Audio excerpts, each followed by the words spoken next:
forget Jason for a second. In all due respect. Yeah. Because Beau Allen's in the house.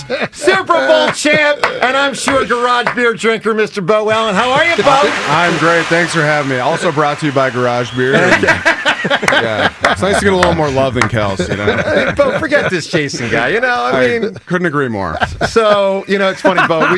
We actually, I knew earlier that you were coming in. I want to save the surprise for the audience. Give them a little, you know, because it's funny. I was thinking about it earlier. So you guys would really battle.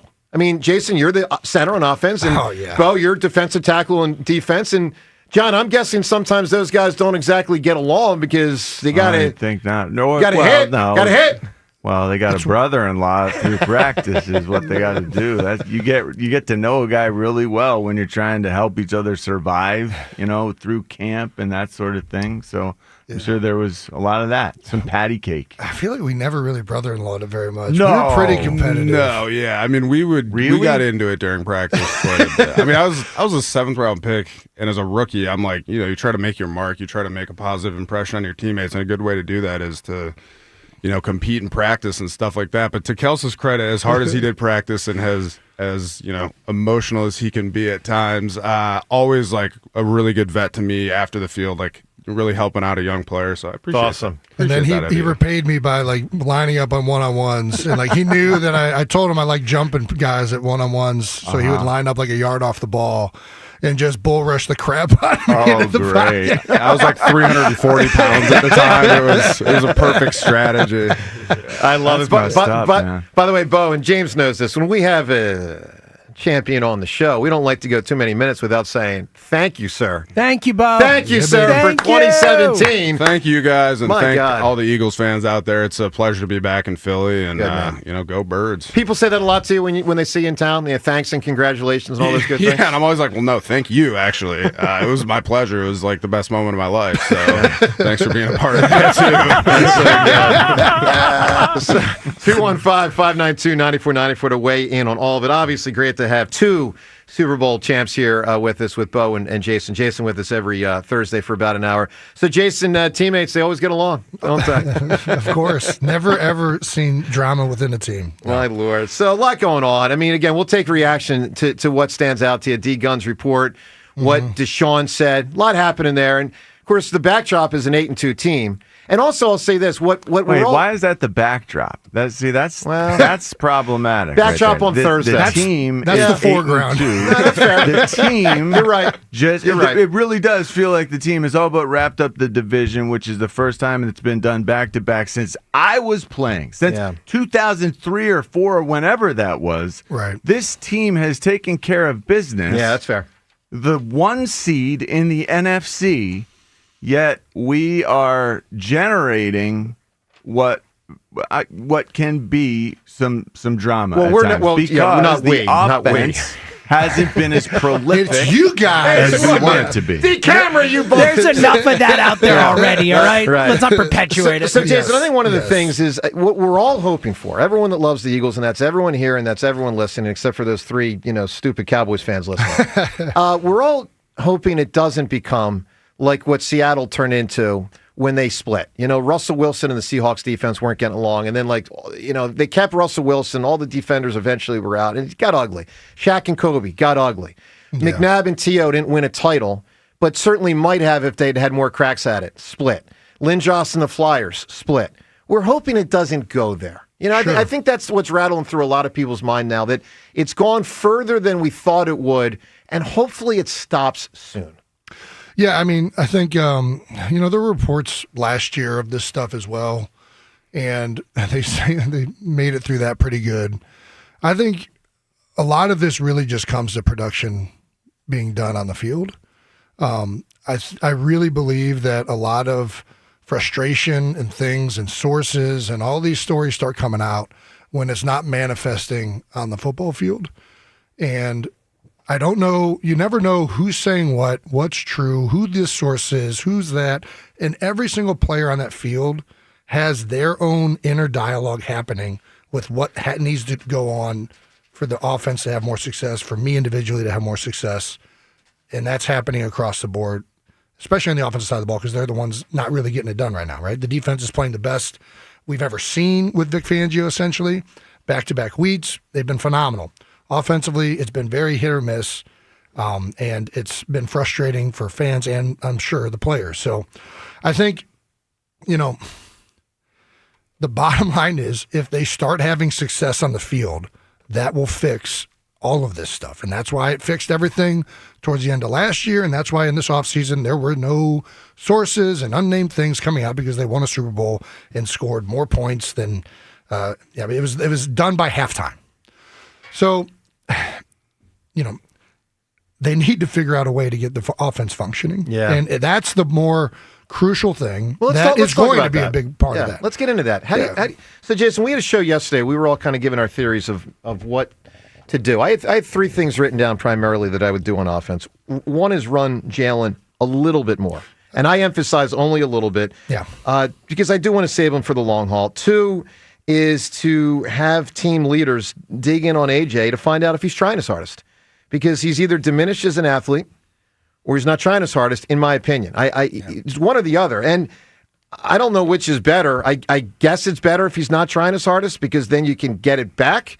But I want team leaders to say, dude, are you giving us everything? And three, more rollouts with Jalen, more moving the pocket, more bootlegs and waggles and stuff they traditionally don't do much of, which I think would serve his skill set very effectively. And you notice I'm not saying all these other things. What that some about people pre-snap say. motion? Could do that. What about helping the receivers downfield? Like, I don't know. We used to have plays back-wise, 24, 25, wide bingo cross. We knew it was man. Yeah. We were going to pry the defenders off of us by running those little mesh routes. Yeah. So what do you think, Jason? Why don't we ever do that stuff anymore? How do they fix it? Yeah, I mean, this past week they're getting a lot of man coverage. I did expect to see more of the mesh concepts and more guys crossing. I'd be lying to you if I said I know why they don't or do call certain things or why there's not as much motion. Motion hasn't really been a big part of this offense for a long time, dating back to even like with Doug, right? And there are certain advantages in quarterbacks and players. And like, I know Aaron Rodgers for a long time was very big on, he just wanted to line up and see it like it is. Joe Burrow's the same way. Players prefer certain things. I think that goes into it. I think coaches prefer things. So you think this is what Jalen prefers? I'm not saying that one bit. I don't know that. It's possible. This is what I'm saying. There are players, there are coaches, there are multiple reasons as to why they're running the plays they're running. I don't know who is like the reason why things happen. The reality is it's probably a combination of everybody's desires to run things that they're good at and things that they understand. So I don't want to say that because I don't know that. But I do know that largely I agree with what you're saying a little bit, Joe. I think that the biggest thing to me watching it that is the difference this year's offense towards really Nick Sirianni's entire career and Jalen's entire career is that the running game is just non-existent. And like, I don't think people understand how much that was a huge proponent as to why they won a Super Bowl last year and to why we've had success offensively under Nick Sirianni. Totally. Jalen's ability to run the ball, the threat that he has had, and I know everybody wants to go under center, do all these under center, play actions, but the stuff in the gun is that's what we've had success doing a lot of, and a lot of that is because of Jalen's ability to get on the perimeter, keep defenses honest, attack heavy boxes. Detroit played a 7-man box, guys running downhill into the line of scrimmage all game long. That is hard to run against, especially if the quarterback isn't a threat or you're not doing the boots and things that are keeping the backside honest. Which I think especially he'd be very good at. Especially when your offensive line is broken down also. Yeah. And for sure. Landon was hurt earlier in the year. That was crucial. He's our best run blocker. Obviously, Lane has been in and out of the lineup. Now he's out again. Hopefully we get him back for the playoffs. Cam has been in and out of the lineup, especially at the center position. They're making all those calls. Yeah. They haven't been able to get a lot of chemistry going this year up front. That's part of it as well. When can they get it? I mean, seriously, it feels like when last year after the bye, the offensive line chemistry, along with everything else, the team chemistry, the O-line was always there. See, the O-line was good all year. Yeah, I think the thing, Jason, if you notice from my list, I didn't say things that I'd like to say, like just run it better. Like it's not that easy. I mean, if the linemen aren't the linemen, it's able to run it. Period. You know what I'm saying, Bo? Like I'm trying to work with what they got. Yeah. Is that a fair way to put it, Bo? No, absolutely. I mean, it is tough. I think there's there's a lot of frustration because there's so much talent on this offense, and everybody wants to see it come to fruition. And you just expect, I mean, at least I expect, because I'm a little bit more optimistic than a lot of Eagles fans. I expect that at some point it's going to happen very soon. And then I think once it kind of clicks like that, you'll get that confidence level. I feel like guys will, loosen up a little bit and relax, and some of this drama will disappear, like Kelce was kind of saying earlier. And there's a really good opportunity to do that this weekend against a spotty at times Cowboys defense. So I think that is kind of where it starts for me. Is Kelce said it, winning, kind of solves a lot of these problems. And I think it's a good opportunity to do that this weekend offensively. Get some huge wins, put up some great numbers, and then kind of relax a little bit and go from there. Beau Allen in studio with us, Jason as well. We're going to do some 2017 Super Bowl memories with these guys in that season. Let's get some calls in here as well. Yes, Sean. Let's make some noise. This is an opportunity right now. Like the Dallas Cowboys, they're feeling pretty good about themselves after a big win against a bad team. But we can get on a roll here. This Eagles team played. That was a rough patch. That's a tough. We're 8-2. That's the toughest schedule part of that schedule. At 8-2, now it eases up a lot. I know. I do. I understand the drama that's happening, and that there's a responsibility from the media to highlight that, and the responsibility, and the fans are going to want to know all that stuff. But I do think, there's one way to look at it. Like, this could derail us, or it's that, like, hey, we're 8-2 with the best defense in the NFL right now, and if the offense, which has firepower, can just get this figured out a little bit better, we're head and shoulders the best team in the NFL. And I personally, I think the sky is very blue looking forward, because I think that there is so much opportunity here to be a great team.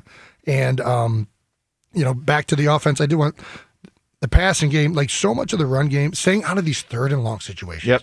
They stay behind the sticks and put themselves, and everybody's like, why are we just running these draws and like basically conceding on 3rd and 15? It's like you only have so many plays to try and pick this up, and you try to avoid a negative play.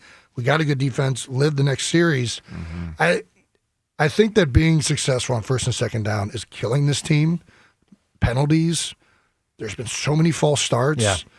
They got to clean up that stuff. And I really think if they fix that and are in more manageable situations, that we will see a much better functioning offense. Yeah, I'm with Jason on all that except for one thing.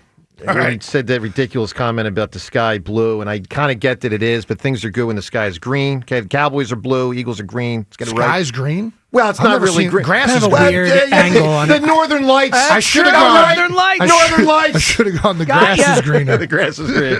No, I'm playing around.